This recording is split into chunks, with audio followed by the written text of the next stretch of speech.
Hello दोस्तों, स्वागत है आपका स्लीपी क्लासेस में डेली डोज ऑफ पॉलिटी के साथ। आज थोड़े क्वेश्चन लेके आए हैं। पहला क्वेश्चन बहुत ही ज़्यादा रोचक है, रोमांचक है और कॉन्ट्रोवर्शियल भी है। तो पहले क्वेश्चन पे आते हैं। The notion of upholding and protecting the sovereignty, unity and integrity is contained in preamble, directive principle of state policy, fundamental duties and fundamental rights.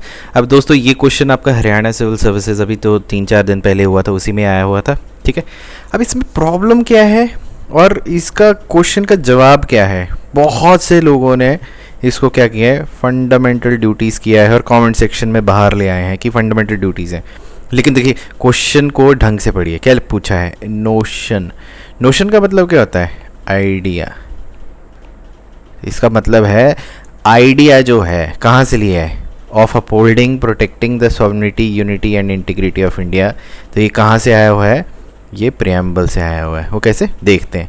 Idea के बारे में बात करें। अब देखिए प्रियम्बल में हमारे देखिए देखा हुआ है, इस पर स्पेसिफिकली मेंशन किया हुआ है। ठीक है, और साथ में क्या है कि 42nd अमेंडमेंट एक्ट जो हुआ तो उसमें 3 वर्ड्स भी ऐड हुए थे। तब हमें पता चला था कि ये हमारा आईडी कार्ड है। ठीक है जी, this is our ID card. और ये क्या हमें नोशन देता है। ठीक है, क्वेश्चन में नोशन वर्ड इज़ इम्पॉर्टेंट। और आपका जो पार्ट 4 फंडामेंटल ड्यूटीज़ 51A है, उसमें ये देखिए आपका क्या है, इसमें स्पेसिफिकली बोला है ड्यूटी ऑफ एवरी सिटीज़न। अगर आपके वहाँ पे पूछा होता कि ड्यूटी ऑफ एवरी सिटीज़न है, प्रिस्क्राइब्ड वर्ड यूज़ हुआ होता, ठीक है जी, या मेंशन्ड वर्ड यूज़ हुआ होता, तब आपका आंसर आना था फंडामेंटल ड्यूटीज़। लेकिन वहाँ पे पूछा क्या है? नोशन, मतलब आइडिया। तो आइडिया कहाँ से लिया है हमने? प्रियम्बल से। ठीक है दोस्तों, तो ये इसका आंसर है। बाकी आंसर की आएगी तो वहाँ पे और क्लैरिटी हो जाएगी, बट हम ये सबसे क्लोजेस्ट इसका आंसर है। ठीक है, चलिए अगले क्वेश्चन पे आते हैं कि राज्यसभा की इक्वल पावर्स हैं लोकसभा की किस कंटेक्स्ट में? Amending the constitution, removal of the government, making cut motion, the matter of creating knew all India services. तो इसका सही जवाब क्या है? इसका सही जवाब है अमेंडिंग द कॉन्स्टिट्यूशन। ठीक है, क्यों है वो देखते हैं। देखिए 312 क्या कहता है? 312 कहता है all India services, creation of all India services, जिसमें क्या है कि राज्यसभा की स्पेशल पावर्स होती हैं। ठीक है, आपको पता होना चाहिए कि 312 के अंतर्गत सिर्फ राज्यसभा ही है जो ऑल इंडिया सर्विसेज क्रिएट कर सकता है। ठीक है जी, और इसमें लिखा है पार्लियामेंट में by law create 1 or more all India services in national interest. ठीक है, तो ये तो हो गया।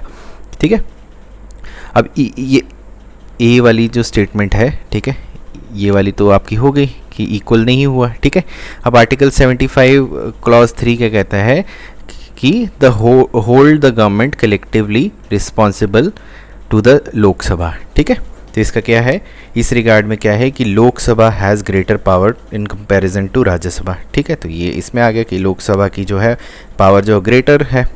फिर आते हैं कट मोशन में। कट मोशन में भी क्या है कि लोकसभा में ही किया जा सकता है डिमांड ऑफ ग्रांट्स। ठीक है जी, it can be only made in Lok Sabha, और राज्यसभा सिर्फ और सिर्फ रिकमेंडेशन कर सकती है। तो ये भी हो गया। लेकिन देखिए आर्टिकल 368 जो है, जो इसमें अमेंडमेंट पावर है, उसमें क्या है कि a bill can be introduce in either house of the parliament. ठीक है जी, किसी में भी। इसलिए both houses have equal powers in respect to constitutional amendment bill. इसलिए ये वाला जो है आंसर आपका ए होगा। ठीक है, आपका जो है ए होगा। एक सेकेंड, माफ़ कीजिएगा, टेक्निकल एरर के लिए थोड़ी माफ़ी चाहते हैं। चलिए अब क्वेश्चन पे आ जाते हैं। ठीक है, ये देखिए अमेंडिंग द कॉन्स्टिट्यूशन जो है, ठीक है, इसकी जो पावर है आपकी, अमेंडिंग द कॉन्स्टिट्यूशन की पावर है, वो इक्वल है। ठीक है, चलिए अब आगे चलते हैं, अगले क्वेश्चन पे आते हैं। ठीक है, टेक्निकल ग्लिच के लिए माफ़ी चाहते हैं। ठीक है, तीसरा क्वेश्चन है कि which one of the following right was described by doctor B.R. Ambedkar as heart and soul of the constitution? Right to freedom of religion, right to property, right to equality, या फिर राइट टू कॉन्स्टिट्यूशनल रेमेडीज़। तो इसका सही जवाब क्या है? इसका सही जवाब है राइट टू कॉन्स्टिट्यूशनल रेमेडीज़, जिसको हम रिट्स के हिसाब से भी बात करते हैं। देखिए हमें सारे फंडामेंटल राइट्स दे दिए गए हैं। ठीक है, लेकिन अगर हमारे फंडामेंटल राइट्स को एक्सप्लॉइट हो रहे हैं तो हम कहाँ जाएंगे, किसका दरवाज़ा खटखटाएंगे? फिर उन फंडामेंटल राइट्स का फ़ायदा ही क्या है? ठीक है, इसलिए आपका आंसर है डी। देखिए आर्टिकल 32 और आर्टिकल 226 जो है वो दो सेपरेट लेकिन एक पैरेलल प्रोविज़न प्रोवाइड करते हैं, और उस पैरेलल प्रोविज़न और व्यवस्था का नाम क्या है? Writ jurisdiction.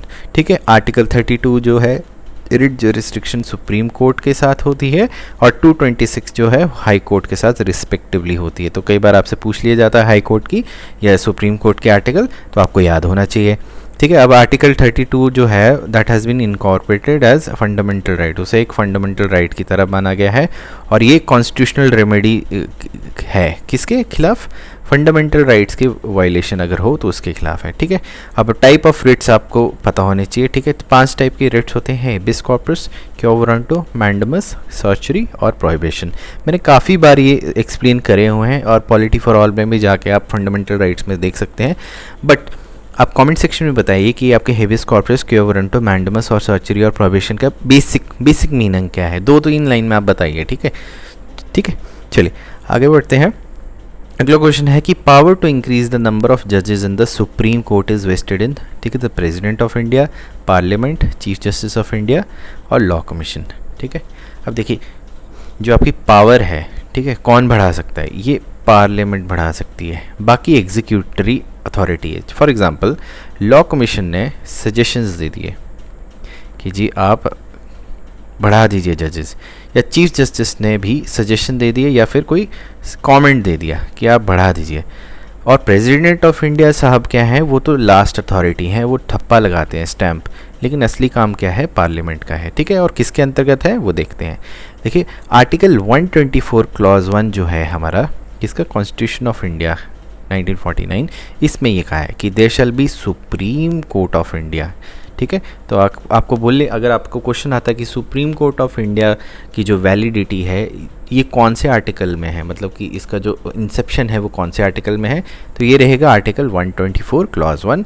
और इसमें क्या कहा है कि सुप्रीम कोर्ट ऑफ इंडिया होगा जिसमें कि एक चीफ जस्टिस ऑफ इंडिया होंगे, and until parliament by law prescribes, ये देखिए अनटिल पार्लियामेंट मतलब कि अगर पार्लियामेंट बाय लॉ प्रिस्क्राइब करती है एक लार्जर नंबर, ठीक है जी, और नॉट मोर देन 7 जजेस। ये और 7 जजेस का जो क्लॉज है ये शुरू में दिया हुआ था, ठीक है, जब हमारा कमेंसमेंट ऑफ कॉन्स्टिट्यूशन हुआ था। तो अभी कमेंट सेक्शन में बताइए कि what is the total strength, हमारे सुप्रीम कोर्ट की टोटल स्ट्रेंथ कितनी है इंक्लूडिंग CGI। ठीक है, कमेंट सेक्शन में बताइए कि कितनी है। ये क्वेश्चन काफ़ी बार पूछा जाता है। ठीक है, आगे चलते हैं। अब देखिए estimate committees were incorporated in the year 1947, 1950, 1960, 1970। देखिए अमूमन क्या होता है, आपकी जितनी भी कमिटीज़ हैं उस पर क्वेश्चंस तो बनते ही हैं। पार्लियामेंट का काफ़ी एक इंटीग्रल पार्ट है कमिटीज़ वाला सेक्शन, लेकिन वो किस ईयर में है वो जानना बहुत ज़रूरी है, क्योंकि हमारी कुछ कमिटीज़ जो हैं वो बहुत ही पुरानी हैं। तो इसका सही जवाब क्या है? देखिए इसका सही जवाब है बी, 1950। ठीक है, अब कमेटी ऑन एस्टिमेट्स क्या है, वो फर्स्ट टाइम कॉन्स्टिट्यूट हुए थे, ठीक है, 1950 में। और ये क्या है, एक पार्लियामेंट्री कमेटी होती है इसमें जिसके 30 मेंबर्स होते हैं, और हर साल जो है इलेक्टेड बाय ईयर होते हैं। कहाँ से? लोकसभा से। याद रखिएगा, लोकसभा से मेंबर्स के अपने जो मेंबर्स होते हैं उन्हीं के बीच में, तो हम कमेटी ऑन एस्टिमेट्स का बोल सकते हैं। ठीक है, और जो चेयरपर्सन होते हैं हमारे कमेटी के वो स्पीकर करते हैं, ठीक है, वो भी मेंबर्स के बीच में ही होते हैं। और एक और चीज़ क्या है इम्पॉर्टेंट, कि एक जो मिनिस्टर है he can not be elected as a member of committee. ठीक है जी, उनको जो हमारे मिनिस्टर साहब हैं, चाहे मिनिस्ट्री ऑफ स्टेट्स हैं या कैबिनेट मिनिस्टर हैं, उनको जो है मेंबर ऑफ कमेटी नहीं इलेक्ट किया जा सकता। और अगर एक जो मेंबर है आफ्टर सिलेक्शन, जो वो एक कमेटी के अपॉइंटेड होते हैं, ठीक है, एक मेंबर को हम मिनिस्टर बना दिया जाते हैं, तो मेंबर जो है वो मेंबर ऑफ कमेटी के जो सदस्यता है उससे हाथ मतलब खो देता है। ठीक है, तो मतलब कि अगर आप मेंबर बनते हो तो आप जो है वो you cease to be the member of the committee. ठीक है, तो ये आपका था एस्टिमेट कमेटी के साथ। ठीक है दोस्तों, तो ये आपके 5 क्वेश्चंस थे। आई होप कि आपको फर्स्ट क्वेश्चन का थोड़ा सा मिला होगा। ठीक है, आपका उसका बहुत ही बेसिक था। कभी भी आप क्वेश्चन कर रहे हो तो मेक श्योर कि आप उसको रीड करिए। ठीक है, स्पेशली जो आपके स्टैटिक पोर्शन से होते हैं, चाहे फिर वो इकोनॉमी हो, ठीक है, या फिर आपकी हिस्ट्री हो, या फिर पॉलिटी हो, या ज्योग्राफी हो, आपको रीड करना बहुत ज़रूरी है। ठीक है। और सिर्फ स्टैटिक ही नहीं, कई बार हम करंट अफेयर्स का भी क्वेश्चन गलत कर देते हैं, क्योंकि एग्जामिनर जो है वो आपके टेस्ट करता है कि इसने वो लाइन को पर्टिकुलरली पढ़ा है कि नहीं, ठीक है। तो इसी के साथ आज का जो लेक्चर है वो ख़त्म हुआ है। मेरा नाम है अभय, आपसे फिर से मुलाकात होगी, तब तक के लिए टेक केयर, बाय बाय, शब खैर।